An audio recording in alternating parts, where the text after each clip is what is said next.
Hello दोस्तों, आप सभी को मैं यूट्यूब चैनल 1+ मैथमेटिक्स में स्वागत है। आज हम लोग पढ़ने वाले हैं पृष्ठीय क्षेत्रफल और आयतन। पिछले क्लास में हम लोग शेप्स के बारे में पढ़े हुए थे और शेप्स में हम लोग 2D shapes and 3D shapes पढ़े थे। तो इस क्लास में जो है हम लोग 3D शेप्स का जो पृष्ठीय क्षेत्रफल और आयतन होता है उसके बारे में पढ़ने वाले हैं।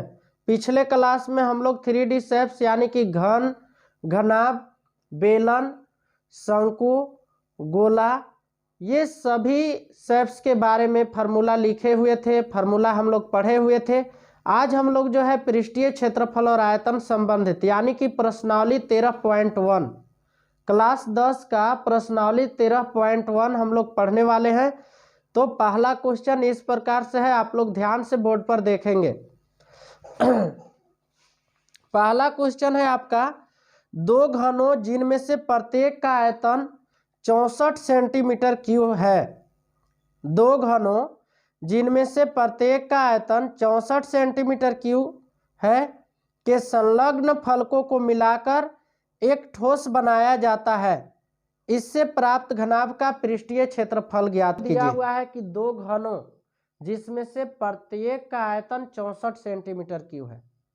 दो घनों जिनमें से प्रत्येक का आयतन 64 सेंटीमीटर क्यूब है, यदि इसके संलग्न फलकों को मिलाकर एक घनाभ बनाया जाता है तो इस नए घनाभ का पृष्ठीय क्षेत्रफल ज्ञात करें।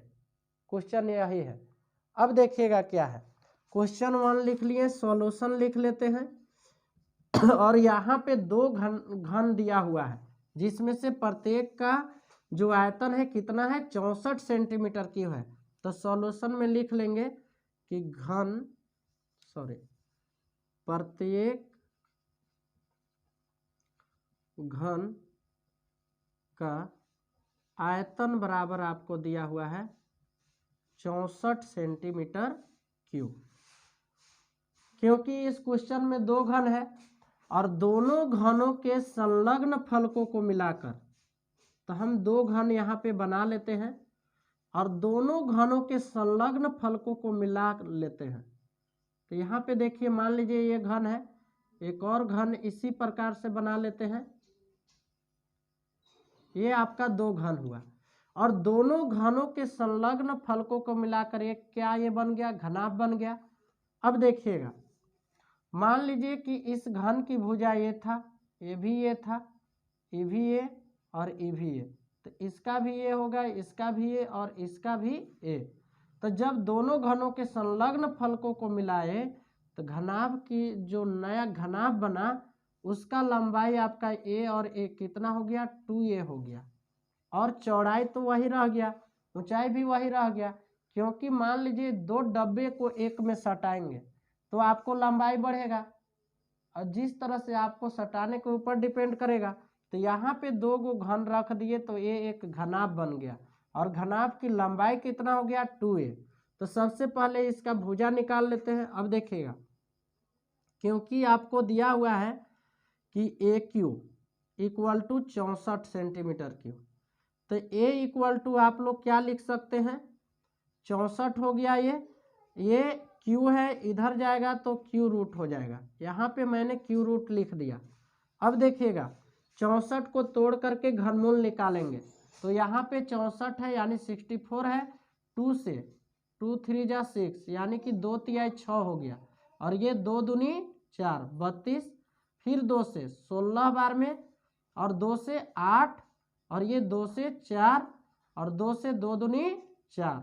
अब देखिएगा, घनमूल में 3 का पेयर बनाते हैं। ये देखिए 3 गो का एक युग्म कहलाता है, यानी कि 2 गुने 2 यानी कि 4 सेंटीमीटर जो हो गया प्रत्येक घन की भुजा हुआ, यानी a इक्वल टू 4 आ गया आपका। इसलिए नए घनाभ की लंबाई बराबर आपका हो गया 2a। अब देखिएगा, बराबर में लिख सकते हैं 2 गुने 1 के जगह पे 4 बैठा देंगे, यानी लंबाई आपका 2 चौका कितना हो गया, 8। चौड़ाई आपका कितना हो गया, तो क्योंकि a इक्वल टू 4 है तो चौड़ाई भी a है, तो यानी कि ये 4 सेंटीमीटर हो गया। ये भी यहाँ सेंटीमीटर लिख लेंगे और ऊंचाई भी कितना रह जाएगा 4 ही सेंटीमीटर, यानी कि 4 सेंटीमीटर। अब देखिएगा, क्योंकि इस घनाभ का पृष्ठीय क्षेत्रफल ज्ञात करने के लिए बोला है, तो हम यहाँ पे क्या करेंगे देखिएगा, क्योंकि घनाभ का कुल पृष्ठीय क्षेत्रफल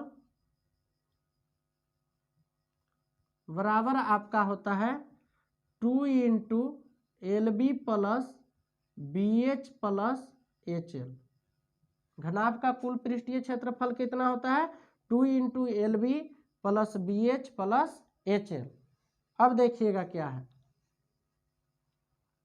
अब इस फार्मूला पर बैठा लेना, इक्वल है तो इक्वल लिख लेंगे, 2 है तो 2, L आपको कितना आया हुआ है, L 8 है तो यहाँ पे 8 लिख दिए, और यहाँ इंटू B है तो B कितना है आपका 4, तो गुना में 4 प्लस है फार्मूला में तो यहाँ प्लस लिख दिए, B आपका 4 है तो 4 लिख दिए, गुना H कितना दिया हुआ है, H भी 4 है तो यहाँ 4 लिख लेंगे, प्लस HL कितना है, तो H है आपका 4 और L जो है आपका 8 है। अब देखिएगा 2 हो गया, 8 चौका ये 32 हो गया, प्लस 4 चौका 16 प्लस 8 चौका 32। अब देखिएगा क्या है, 2 गुने यहाँ पे क्या करेंगे, पहले ऐड कर लेते हैं, ये गुना का चिन्ह दे देंगे, 2 और 6 8 और 2 10 के कितना लिख लेंगे 0, 3 और 1 4 और 3 7 और एक हासिल कितना हुआ 8, 3 और 1 4 और 3 7 एक हासिल 8 हो गया, तो 80 दूना कितना हो गया 160, यानी कि 160 सेंटीमीटर स्क्वायर जो हुआ इस घनाभ का, नए जो घनाभ बना उसका पृष्ठीय क्षेत्रफल हुआ। अब हम लोग अगला क्वेश्चन सोल्व करेंगे। अगला क्वेश्चन आपका इस प्रकार से है,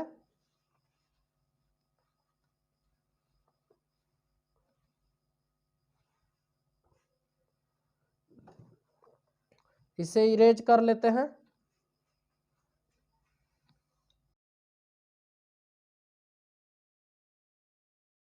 अर्धगोले का आकार का है कोई बर्तन, एक खोखले अर्धगोले का आकार का है जिसके ऊपर एक खोखला बेलन अर्ध्यारोपित है, जिसके ऊपर एक खोखला बेलन अर्ध्यारोपित है। अर्धगोले का व्यास 14 सेंटीमीटर है और इस बर्तन की कुल ऊंचाई 13 सेंटीमीटर है। इस बर्तन का आंतरिक पृष्ठीय क्षेत्रफल ज्ञात कीजिए। आपको क्वेश्चन दिया हुआ है कि कोई बर्तन जो है एक अर्धगोले का आकार का है। क्वेश्चन नंबर 2, कोई बर्तन कैसा है, एक अर्धगोले का आकार का है, तो यहाँ पे क्या करेंगे कि एक अर्धगोला ऐसे बना लेंगे। कोई बर्तन एक अर्धगोले का आकार का है तो एक अर्धगोला यहाँ बना लेते हैं और इस पर जो है एक खोखले बेलन अर्ध्यारोपित है, तो एक खोखले बेलन यहाँ पे बना लेते हैं। देखिएगा ध्यान से, ये आपका बेलन हो गया। क्वेश्चन में क्या बोला था कि एक कोई जो बर्तन है एक अर्धगोले का आकार का है और इस पर एक खोखले बेलन अर्ध्यारोपित है। अब यहाँ पे एक चीज और दिया हुआ है कि बेलन अर्धगोले का व्यास 14 सेंटीमीटर है, अर्धगोले का व्यास 14 सेंटीमीटर है और इस बर्तन की कुल ऊंचाई 13 सेंटीमीटर है। अर्धगोले का जो व्यास है यहाँ से यहाँ तक ये 14 सेंटीमीटर है और ये जो पूरा बर्तन है ये कुल ऊंचाई इसका 13 सेंटीमीटर है।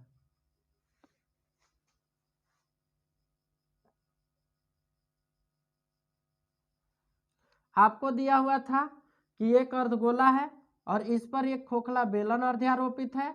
अर्धगोले का व्यास आपका 14 सेंटीमीटर दिया हुआ है और ऊंचाई जो है इस बर्तन का कुल 13 सेंटीमीटर है। अब इसका आंतरिक पृष्ठीय क्षेत्रफल ज्ञात करना है। तो यहाँ पे देखिएगा बेलन का जो ऊंचाई हुआ, यहाँ पे मान लीजिए कि इसका केंद्र हुआ, तो ये देखिएगा कि यहाँ से यहाँ तक त्रिज्या हो गया, यानी कि व्यास आपका 14 है तो त्रिज्या 7 सेंटीमीटर होगा। तो यहाँ से यहाँ तक का जो दूरी हुआ कितना हो गया 7 सेंटीमीटर, यानी बेलन का ऊंचाई 13 - 7 यानी कि 6 सेंटीमीटर बच जाएगा यहाँ पे। ये देखिए यहाँ से यहाँ 7 सेंटीमीटर है, 13 में से 7 घटा देंगे तो यहाँ से यहाँ बेलन है, तो बेलन की ऊंचाई आपका कितना हो गया 6 सेंटीमीटर। सॉल्यूशन लिखा हुआ है, यहाँ पे लिखते हैं अर्धगोले का व्यास, अर्धगोले का व्यास बराबर कितना है 14 सेंटीमीटर, इसलिए R बराबर कितना हो जाएगा 14/2 यानी कि 7 सेंटीमीटर हो जाएगा। आपको त्रिज्या अर्धगोले का 7 सेंटीमीटर मिला, तो क्योंकि बेलन इसी पर अर्ध्यारोपित है तो बेलन का भी त्रिज्या आपका कितना हो जाएगा 7 सेंटीमीटर हो जाएगा। अब देखिएगा कुल ऊंचाई आपको दिया हुआ है इस बर्तन का 13 सेंटीमीटर, इसलिए बेलन की ऊंचाई बराबर आपका हो जाएगा, तो कुल ऊंचाई 13 सेंटीमीटर है और यहाँ से यहाँ तक की ऊंचाई 7 सेंटीमीटर है, यानी 7 घटा देंगे यानी कि 6 सेंटीमीटर आपका बेलन की ऊंचाई हो गया। अब हमें क्या ज्ञात करना है, तो इसका आंतरिक पृष्ठीय क्षेत्रफल ज्ञात करना है, तो लिखेंगे इसलिए इस बर्तन का आंतरिक पृष्ठीय क्षेत्रफल बराबर क्या हो जाएगा, तो क्योंकि अर्धगोला का वक्र पृष्ठीय क्षेत्रफल ज्ञात करना होगा, क्यों ज्ञात करना होगा, तो क्योंकि अर्धगोले का वक्र पृष्ठीय क्षेत्रफल और ये जो बेलन दिया हुआ है इस बेलन का वक्र पृष्ठीय क्षेत्रफल दोनों को ऐड कर देंगे तो हमको इस पूरे बर्तन का वक्र पृष्ठीय क्षेत्रफल निकल जाएगा। तो अर्धगोले का वक्र पृष्ठीय क्षेत्रफल आपका 2πr² होता है, प्लस बेलन का वक्र पृष्ठीय क्षेत्रफल आपका कितना होता है 2πrh।